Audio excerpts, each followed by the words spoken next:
স্বস্তির বৃষ্টিতে নিভে গেল লস অ্যাঞ্জেলেসের ভয়াবহ দাবানল। ক্ষতিগ্রস্ত এলাকায় এখন চলছে ব্যাপক পুনর্বাসন কার্যক্রম। ক্যালিফোর্নিয়ার governor, Los Angeles city mayor ও ফায়ার সার্ভিস ডিপার্টমেন্ট একযোগে কাজ করছে আগুনে ক্ষতিগ্রস্তদের পুনর্বাসনে।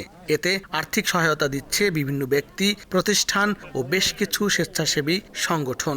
এগিয়ে এসেছে Bangladesh unity federation of Los Angeles বাফলাও।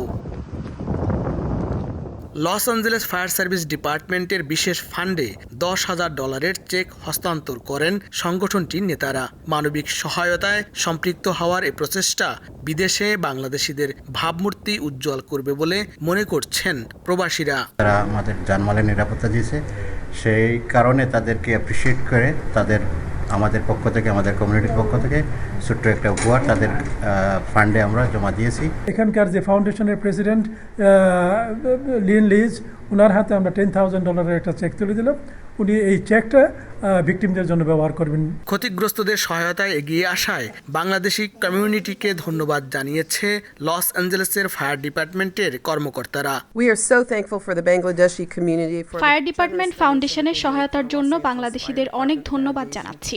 এই অর্থের সঠিক ব্যবহার আমরা নিশ্চিত করব। Thank you for the donation. The Bangladesh community. Bangladeshi কমিউনিটিকে অনেক ধন্যবাদ। অনেক আগুন আমরা নিয়ন্ত্রণে এনেছি, তবে এবারের আগুন নিয়ন্ত্রণ ছিল কঠিন চ্যালেঞ্জের। গেল 7 জানুয়ারি শুরু হওয়া দাবানলে তছনছ হয় লস অ্যাঞ্জেলেসের বিস্তীর্ণ এলাকা।